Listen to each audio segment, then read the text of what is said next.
কবিতাৰ শিৰোনাম প্ৰশ্নোত্তৰ।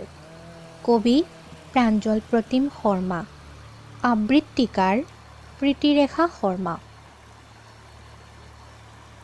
পৰিস্থিতিয়ে আশাহত কৰিছে, জীৱন কি যৌৱন সকলো স্তব্ধ। বিচাৰি আছো আশাৰ ৰেঙনি, সুদূৰত তুমি মই সকলোৱেই। কষ্ট হৈছে ভীষণ কষ্ট,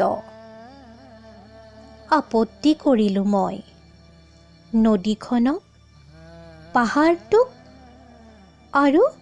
আৰু আকাশকো। নদীয়ে ক'লে, মৃতদেহ কিম্বা ৰুগীয়া দেখি শংকিত হৈছ নে দুদিনীয়া বন্দিত্বৰ জীৱনে আমোৱালে। চাই যাবিহি মোৰ বুকুখন কিমান ৰুগীয়া, মই সমবেদনাকে দিছোঁ, কাৰণ ময়ো এতিয়া তহঁতৰ দৰেই কেৱল নিজৰ বাবে জীবলৈ শিকিছোঁ। পাহাৰে ক'লে, অৰ্থৰ অভাৱৰ তাৰণা নে কোনোবা আপোনজনক হেৰুৱাৰ বেদনা।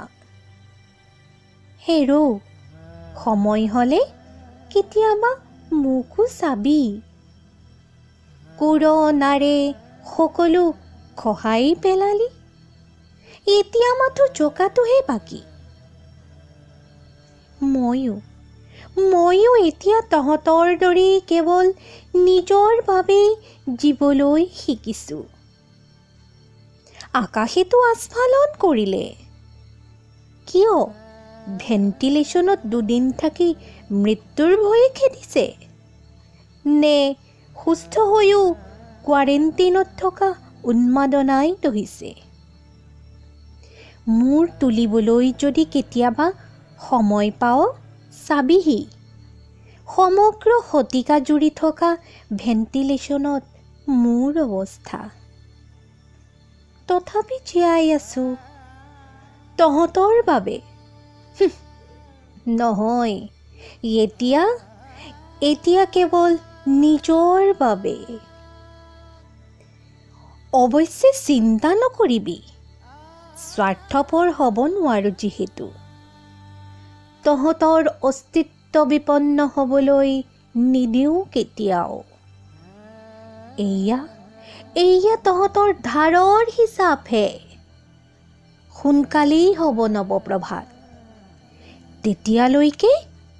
তেতিয়ালৈকে হাতবোৰ পখালি থাক, হৃদয় কিম্বা মনবোৰ পখালি থাক।